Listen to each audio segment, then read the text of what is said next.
You want to make him a myth? Go ahead and make him a myth. Just be accurate with it.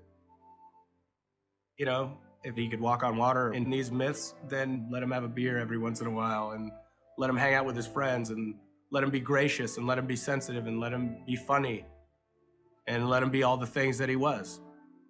When you think of Pat Tillman, you probably think of so many different things, and rightfully so. He was a man of very many virtues.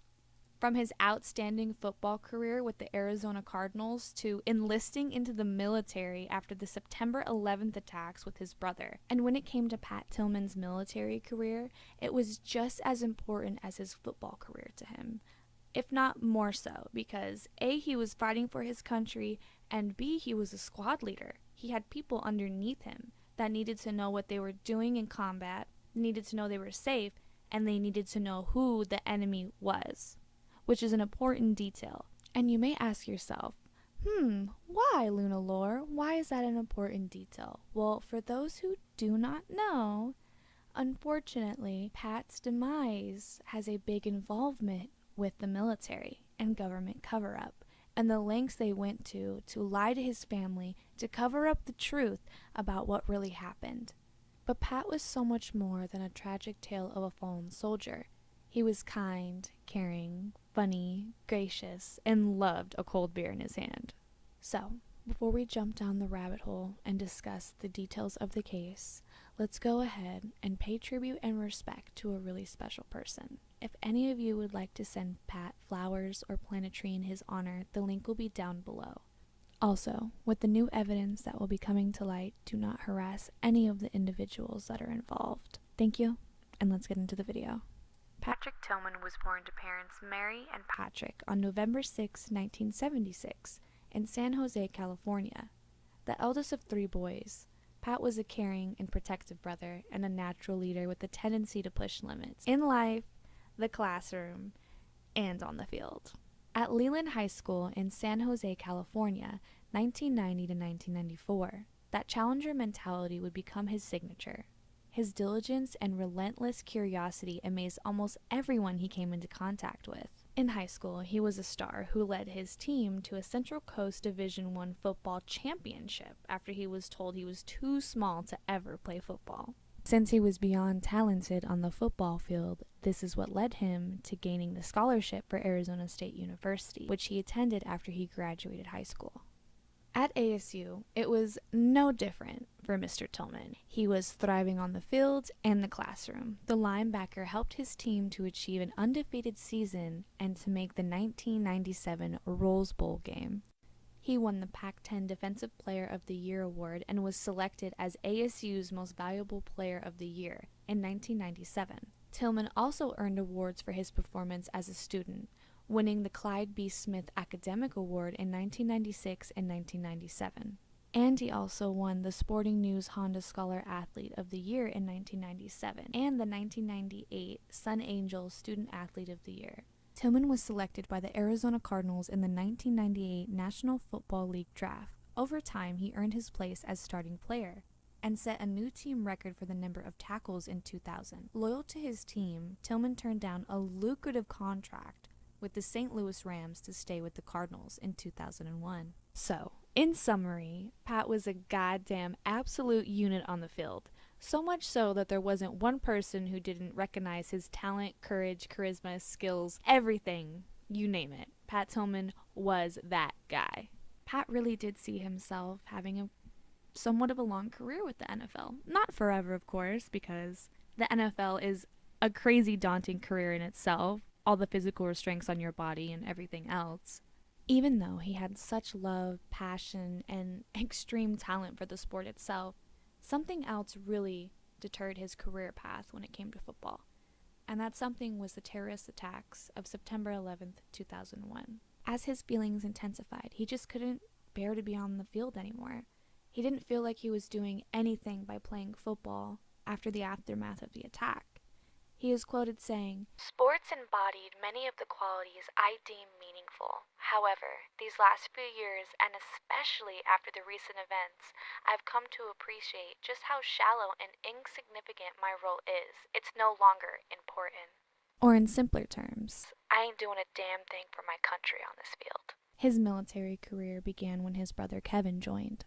They were both so ecstatic to know that they had each other, to know they both were going to be fighting and protecting their country for the greater good, to know that, hey, I'm not in this alone. Someone's got your back no matter where you are, was always comforting. But unfortunately, they had to break the bad news to their family, which absolutely devastated the entire family.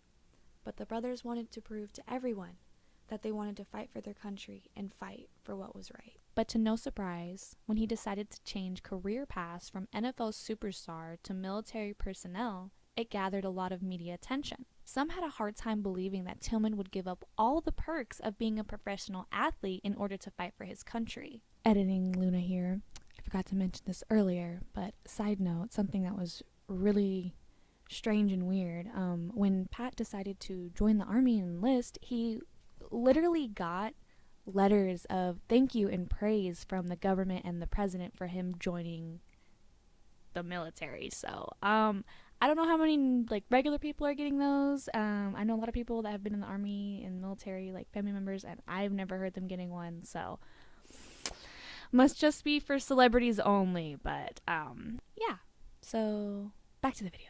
Yet Tillman turned down a 3-year, $3.6 million contract with the Cardinals to enlist before starting his military service. Pat and Kevin went through training to become Army Rangers and were assigned to the 2nd Battalion of the 75th Ranger Regiment in Fort Lewis, Washington. Pat served in several tours of duty, including time in Iraq as part of Operation Iraqi Freedom, as well as a stay in Afghanistan to serve in Operation Enduring Freedom. So as we can see, Pat was always dead-ass serious about anything he did.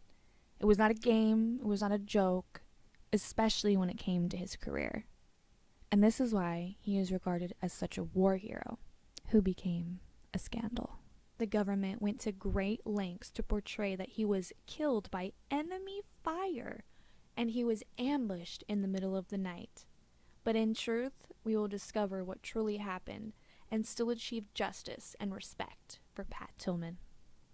His family didn't know the actual details and truth surrounding his death until later. Russell Bear was told not to talk about anything and wasn't even allowed to speak at his friend's funeral, even though they were best fucking friends and he was a friend of the family. Pat's mother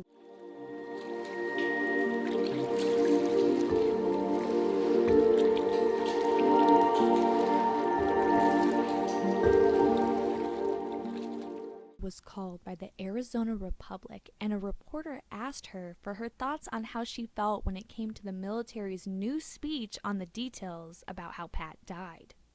Pat's mom literally had to dance around the question to figure out what he was even talking about. She thought she knew the truth surrounding her son's death, but the reporter told her that Pat was killed by fratricide, which is friendly fire. That is not what the government and military stated. This was about 5 weeks later after Pat died when she received the call from that reporter. From that moment on, Pat's mother, Mary, dedicated her life to finding out what happened to her son. Lieutenant General Philip Kessinger is the U.S. Army's Operations of Special Command and has trained all of the elite special forces for the Army, which also included the Ranger Regiment that Mr. Tillman was in. He is also the one who gave the press conference about what supposedly happened to Pat. We can really start to see the strange series of events that are unfolding when it comes to scratching the surface of what really happened to Pat. And the further we go down the rabbit hole, the more confusing, strange, and fucked up it gets. The Silver Star definition. The Silver Star Medal is the United States Armed Forces' third highest military decoration for valor in combat. The Silver Star Medal is awarded primarily to members of the United States Armed Forces for gallantry in action against an enemy of the United States. Sorry guys, this case just makes my goddamn blood boil. But what was the reasoning for granting him the Silver Star? Of course, Pat was an amazing soldier and stood for what was right. But as we just saw, the Silver Star is only issued for gallantry in action against an enemy of the United States. That was not the case here, in which the circumstances surrounding his death were from friendly fire, not enemy combat. 2 words: cover up. Now, let's just take a moment to address and recognize that Mary Tillman is that girl. Once her feelings of something not being right about the way Pat died were confirmed, that's when she went into full mama bear mode and stopped at nothing to find information and the truth about her son. And Mary was a teacher. She did all of this in her free time, during her lunches, during her breaks, even when her students would leave. Like, any free moment she had, it was about discovering what happened to her son, and rightfully so. Her amazing efforts paid off when the U.S. military sent her over 3,000 pages and documents. They shittily redacted a lot of important information about his death report and final autopsy. Even to the other soldiers and civilians, it seemed as if they were trying to drown her in a sea of documents, and the military thinking, no normal person would go through all that and they'd actually piece together some evidence. But Mama Bear Mary did just that, and the dark clues started to appear.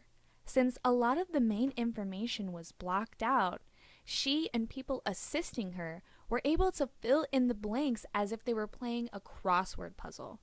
They counted how many lines there were in the blank and redacted areas, and by doing this, it helped narrow down the information of the letters in the last names of the soldiers who were there. This started to open Mary's eyes about the men who were involved with the firefight that day. In statements left by soldiers, some varied from, "Cease fire, cease fire, we have friendlies on top." I knew there were friendlies up there, and I also knew it was Pat. I screamed, "Stop!"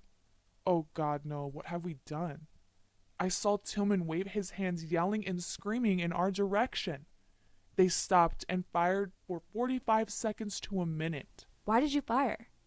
I got excited. Did you positively identify your target? I don't know. I thought everyone else did, and I just wanted to stay in the firefight. It's really starting to seem like these guys don't care what they're shooting at as long as they get to shoot something. Marie Tillman, Pat's wife, was going through the loss of a husband, a best friend, and relatively her whole entire world.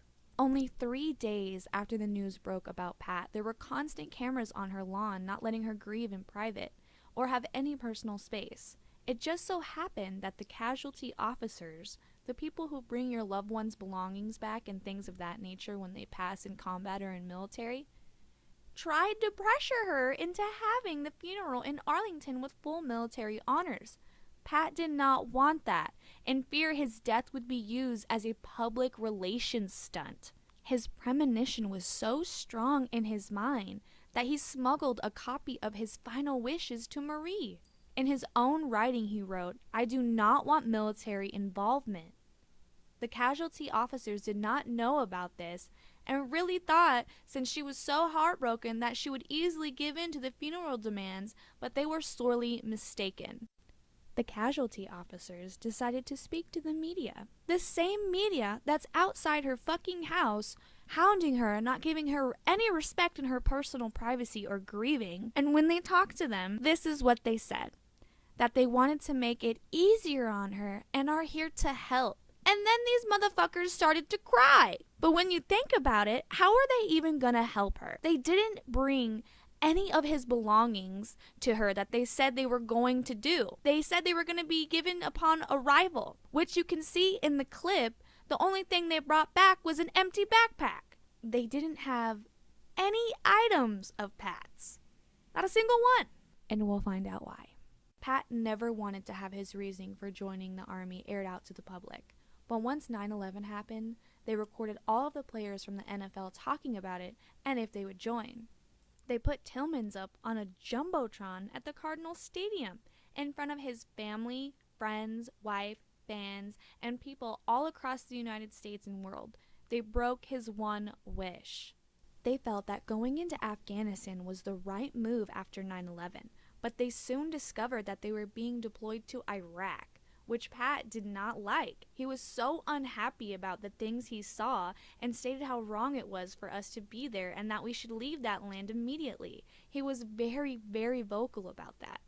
Only a month into being deployed into Iraq, him and his Rangers were sent to aid in the rescue of Jessica Lynch. She was a supply clerk and was engaged in a large firefight before she was taken hostage. It was stated she just kept defending herself until she ran out of bullets, but her rescue was put on hold, and while waiting instructions, Pat, Russell, and Kevin lay on top of a tower, watching and waiting. As they lie there watching the bombs lighting up the night sky from what's being done to the city, Pat says to Russell, "Goddamn, this war is so fucking illegal. Watching the city being blown to bits, it's fucked." It turns out they could have recovered her right then and there, in that moment, inside the hospital, but the higher chain of command wanted to set up cameras so they could get footage of Jessica's rescue. Yuck. It also came out later that Miss Lynch did not fire a single bullet, nor was she tortured. The Army showed off that tape as much as they could to whoever they could, with the story that she went out fighting, but that never even happened. Jessica Lynch's rescue was an absolute film production. When Pat and Kevin returned home from Iraq, they were disillusioned from what they saw and experienced, and they were ordered to do so. Pat started to look at other options when it came to his long-term career in life. Just before his return to combat duty, a life-saving opportunity arose when his manager was approached by numerous NFL teams asking specifically for Pat Tillman. The NFL rep was telling Pat, "You are eligible for getting out since you've been on a combat tour." In a back-channel agreement, the military agreed to this and stated that Pat would be discharged with full honors, and just in time to start the new football season. Coach David McGinnis later spoke about the offer Pat came to him privately in regards to his football career. Even though this would have saved him from what he was about to endure, the Tillman brothers always stuck to finishing whatever they started to full completion, so this meant that they were both finishing their enlistment time. Even Kevin completed his allotted time with the military after Pat passed. In 2004, Pat continued with his second tour of duty in April. His platoon was sent to Afghanistan. The reconnaissance were to do sweeps near the Pakistani border. The Rangers were accompanied by an allied group of Afghan militia known as AMF soldiers. Brian O'Neill was a part of Pat's squad, and they grew very close together. Brian was a PRI, which means private, which also means new to the military. He stated that with him being from Arizona, the landscape was very similar to him, but the people were just a bit different. Brian talked about his experience with the people that live in those villages. He said that they couldn't have been more kind, more generous, more giving, and more caring, and they didn't have to. They just wanted to make sure that these people were okay. In photographs that were taken by his squad 6 days earlier show a completely different story than what the military portrayed. On the 22nd, they were traveling up a rugged road and their Humvee broke down. They were stuck there for 6 hours in a small village. The command finally sends word back after having them sit there and waste time that they will need to split up into 2 groups. One group is going to deal with the damage and broke down vehicle, while the other group, which included Pat, Brian, Russell, were to carry on with the mission. Brian stated how ridiculous the idea was to split the convoy up. You're taking away more firepower and men. The Army investigator took the troops back to question them all about the sequence of events that took place that day. This is what was described on that day. Group 1, Pat, Brian, and Russell and the rest of Serial 1. They traveled along a creek bed which was along the narrow gorge, and everything was going to be fine, and they got out, completely unscathed. Once they reached the canyon, it was enclosed in a small village. Squad leaders suggested that they get out and stretch their legs and figure out where the next group is. According to Russell and Brian, that's when the first explosion took place. Group 1 did not know that Group 2 was down in the canyon since they lost signal due to the mountain range. The last of the 5 vehicles consisted of Kevin Tillman and Jason Parsons. Jason stated that the explosion made them think that there was an RPG attack from that location up ahead, so they started to light the area up. According to the Army's report of the incident, it indicated that the Rangers were ambushed by 20 Taliban fighters. During this whole attack, not a single person was injured by enemy bullets. Not even a bullet hole was found in any of the equipment. When you go through all of the statements, it even said that no one ever saw more than 2 people at the time they were attacking them. When the soldiers were questioned, they were asked, "Did you ever see an enemy?" And they answered, I personally never saw any enemy. Jason and Brian were asked for their accounts on what could have possibly started the firefight itself, and they both have completely different opinions on what they think could have started it. Brian was a part of the group that Pat was in that got attacked. This is his account on what could have started it. It's completely conceivable that these explosions were maybe one of our guys AD'd his weapon. AD meaning they discharged the weapon accidentally. But when Jason is asked, who was a part of the second group that accidentally was a part of firing at the first one, this is what he had to say about what Brian said. This is his perspective, and I'll let him have it. But from my perspective, there were 2 mortars that hit. There were rounds that were coming in. I had one impact 6 or 7 feet away from me. When it comes to the truth, we now know that the existence of any enemy combat has been disputed. What has never been disputed is that in this moment, the Rangers of Group 2 unleashed their full firepower into the canyon walls as they continued driving towards Group 1. For those that have made it this far into the video, are you as confused and furious as me? Because this type of shit is all over the place. I am not understanding how Group 2 says they were absolutely just super attacked by enemies when they have no reports of bullets or let alone big ass mortars that attacked him, when it was Group 1 that was lit up by Group 2. And all this other weird stuff that's like showing how they're being, I don't know, like maybe forced to lie or just something. I'm getting ahead of myself. Mary said, It was not a fog of war. Not in my mind at all. I believe it was a lust to fight. In fact, I don't think these soldiers were scared when they came out of that canyon. I think they were relieved they were out of the canyon and they just wanted to shoot. Brian said, I remember seeing Pat. He yelled at me, "O'Neill, follow me." And I do what I was told. He's my team leader. I follow him wherever I go. So, as Group 1 thought Group 2 was being ambushed, they decided to run up the hill. Pat wanted to take off his body armor and continue running up the canyon, so he asked his sergeant if he could do that. The other soldiers said fuck that and decided to do it, but Pat was told a hard no from his sergeant, so they kept going with their armor on. When Pat's team reached the rocks, the lead vehicle of Group 2 emerged from the canyon below them.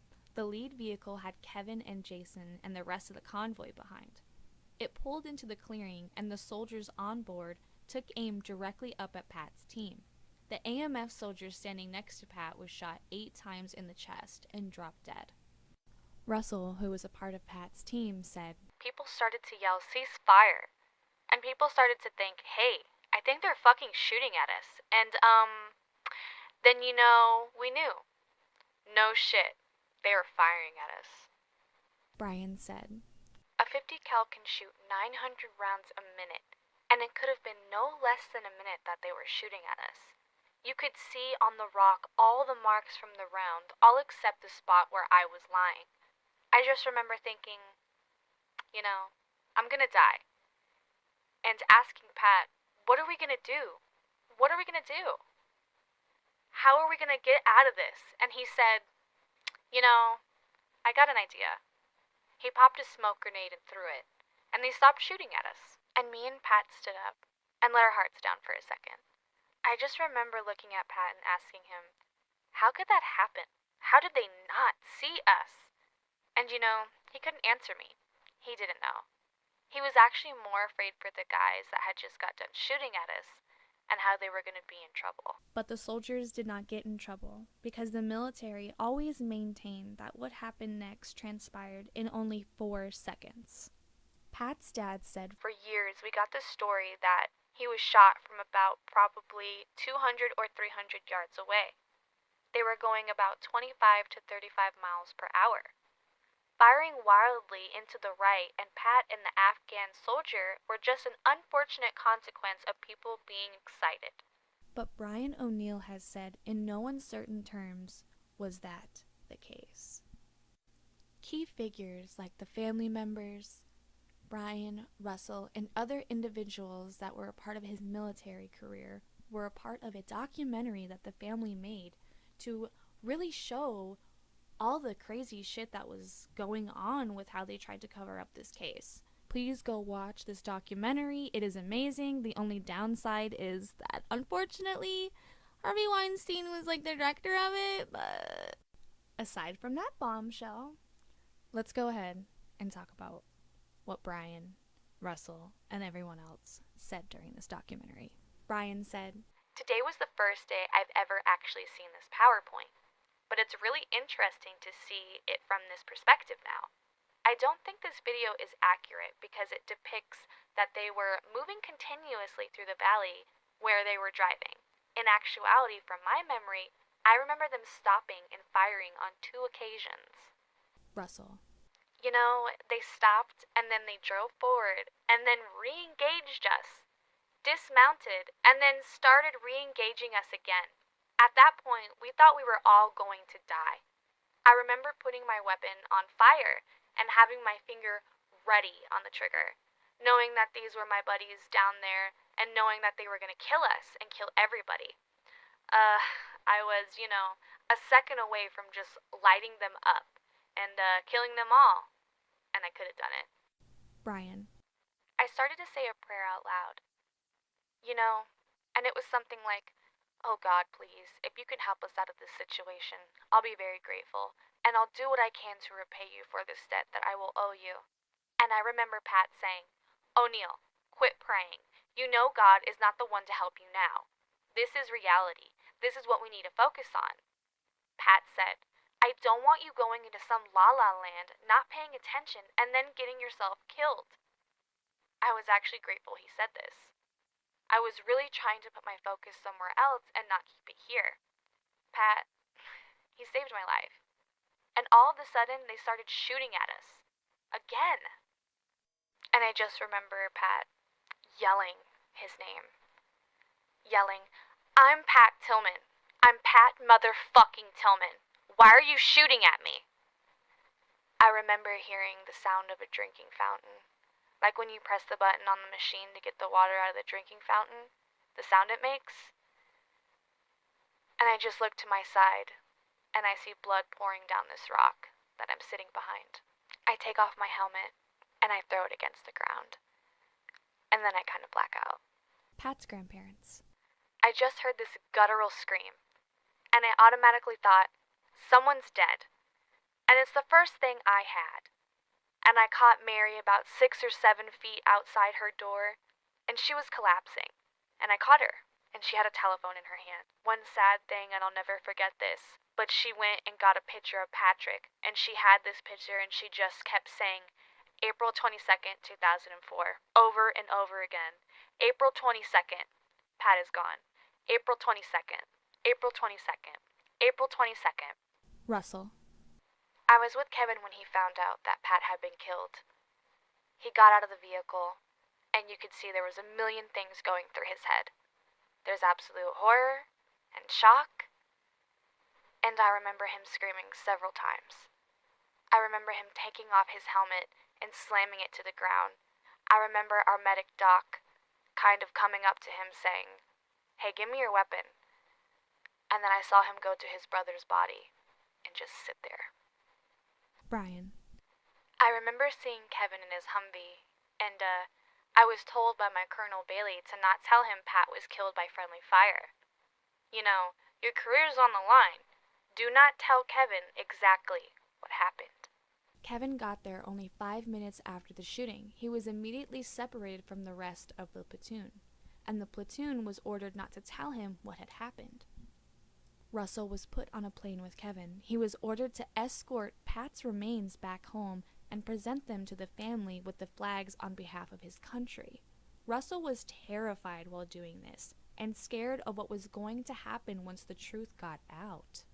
At first, Pat's parents were so thankful by the support they got from the military, but once they knew that they were the very same people to lie to them, they became outraged. The fact they lied all to benefit the military itself and used Pat to promote propaganda and a shady war agenda made Pat's family beyond disgusted and furious. And it also had the same effect on the public as well. I'm sure we can all collectively agree that that is absolutely immoral. The 5 shooters never gave a credible explanation for their actions, but by the time the Tillmans got through the redacted box of documents, they understood the deception about their son's death went much higher than the soldiers on the ground. The military destroyed any evidence or belongings Pat had left, which all could have been used to solve why this really happened. When the Tillman family found out that it was coming from the higher chain of command, they shifted their focus to them and the investigator who was handling the case. They publicly suggested for them to move on from the case. Pat's dad became so enraged by the truth that he then wrote a letter telling them what he thinks and how it was a cover-up and that they killed his son. Ironically, what got them so enraged was the fact he told them to go fuck themselves, and this launched an 18-month investigation in which the military said that General Kessinger was responsible for the deception and the death of Pat Tillman, which was not true. General Kessinger sat there devastated by the news, in which he found out by it being broadcasted on CNN. Even Pat's mother believed that it went higher than General Kessinger, and that they were trying to make him the fall guy.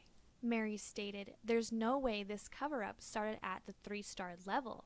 It had to go much higher than that." Once the press conference ended, the Army declared the Tillman matter over. But only 2 days later did a reporter receive an anonymous leak. It was a copy regarding a top-secret internal communicate known as a P4 memo. This was sent 7 days after Pat's death, and a full month before the family learned of the fratricide. In the P4 memo, it was sent out to the highest generals on the chain of command, showing that this cover-up went well above General Kessinger. General Stanley McChrystal had sent the P4 memo on April 29th.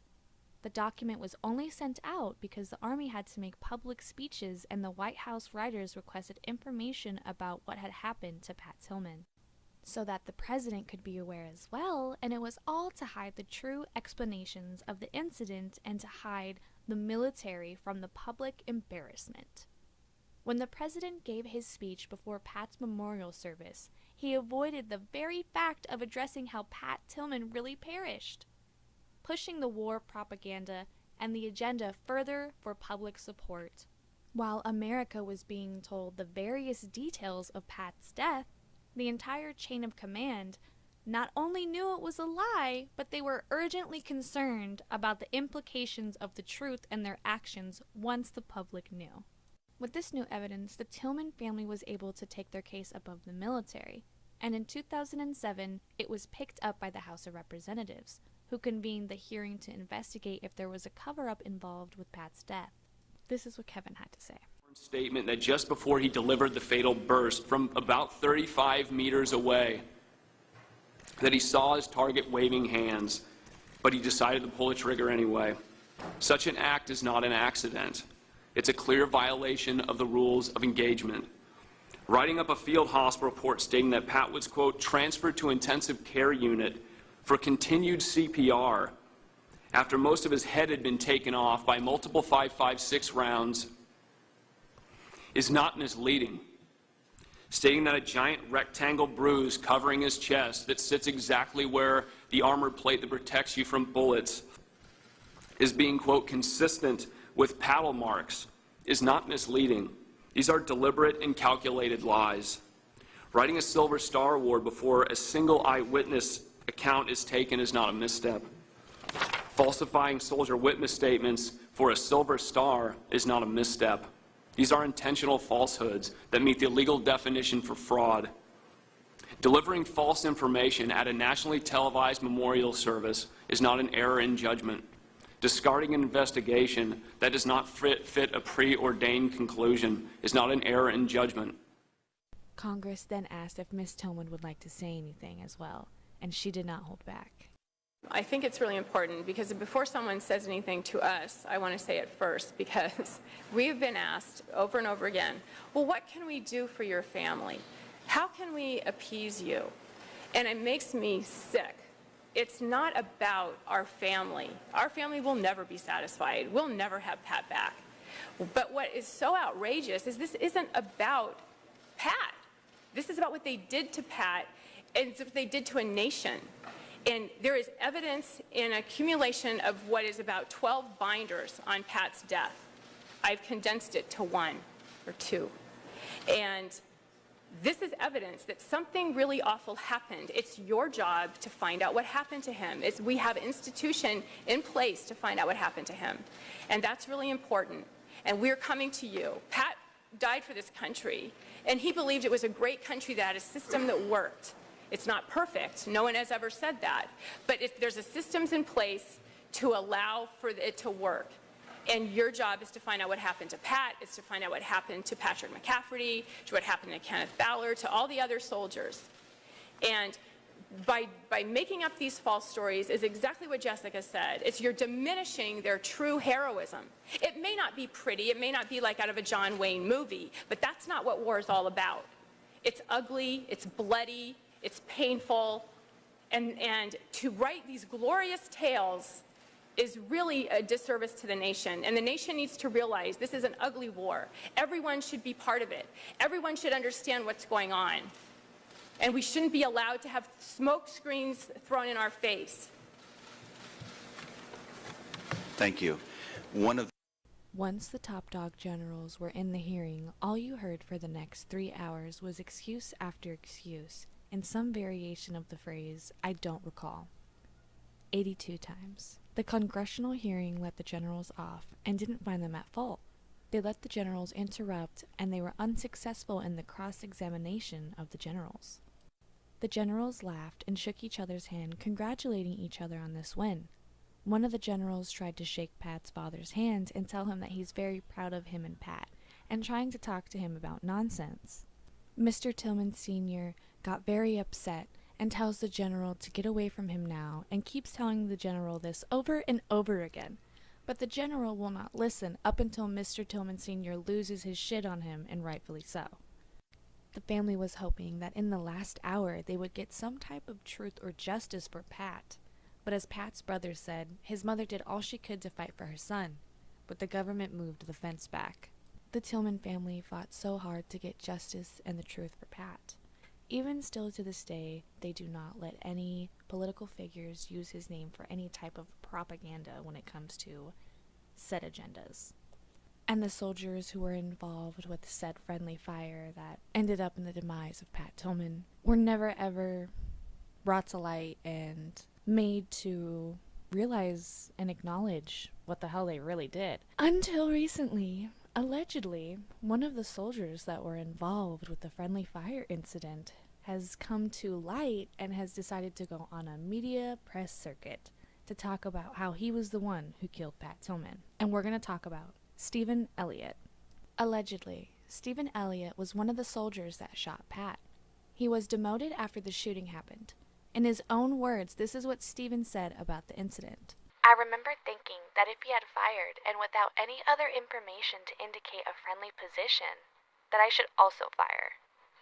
And so it was seeing that engagement occur and basically just being able to make out shadowy figures that weren't even there.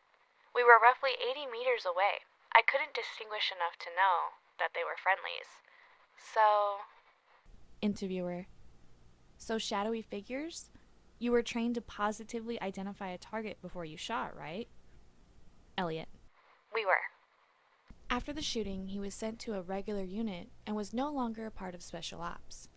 He says he has never tried to contact Pat's family, but is out here writing a book from what he did and the PTSD he got from it.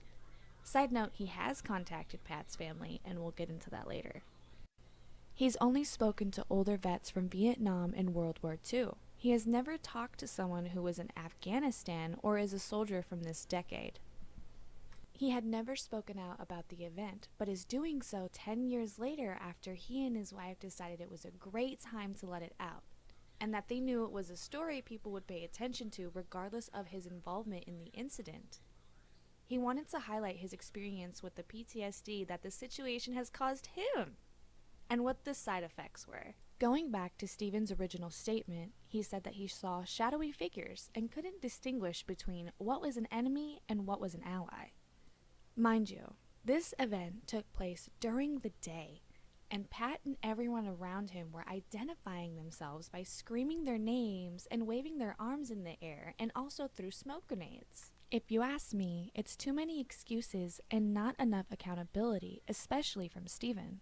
Unfortunate mistakes and things happen, but why can't you see that it was just as much as your fault being trigger happy as it was for the shady lieutenant giving you the orders? When in actuality, your biggest fear was being assigned to fucking desk duty over acting trigger happy. Now just imagine how broken and tired Pat's family is. Where are they now? On February 26, 2009, the Pentagon lifted an 18-year ban on press coverage of fallen soldiers returning home. Mary Tillman, once she got done putting the government in a headlock, she wrote a book about Pat and left her job. Now she arranges funerals at a Catholic cemetery, and she's a wonderful grandma to her grandkids. Pat Tillman Sr. He is also a wonderful grandfather to his grandkids, but he is still unsatisfied with the way his son's case was handled and still wanting to know the truth about how Pat was killed. He writes letters to the government every single day and still has not received a satisfactory answer. After Pat's memorial service, Russell Bear disobeyed orders and refused to rejoin his platoon.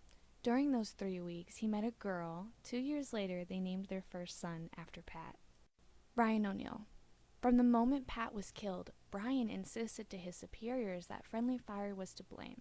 He was kicked out of his unit and assigned to a desk job. Richard Tillman. He lives in Venice, California, and he has 2 amazing sons, and he did a bit of acting from 2003 to 2008, starring in the superhero movie The Day the Earth Stood Still, Bill of the Future, What I Like About You, and NCIS.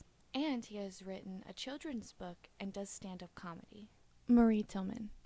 She started an educational charity in her husband's honor and name. Each year, the Pat Tillman Foundation hosts a 4.2-mile run in Tempe, Arizona. She also runs a child clothing subscription called Mac and Mia, and she is now married to Joe Shenton, and they have 5 children together. Have a cold one for us, Pat. Rest in peace. And I want to give a big thank you to you guys, especially to everyone who went down the rabbit hole with me. At the end of the day, this isn't just entertainment, this is someone's life. And I'm glad we got to honor it and really, really talk about the facts. But before you go, don't forget to leave your comments, questions, theories, and maybe mention anything I might have missed in my video. And thanks so much for watching, guys. I'm so sorry it took me for over a year to come back, but the content will be consistent and other channels will be coming out, and I will also be streaming. Thanks so much for your support, guys. Bye.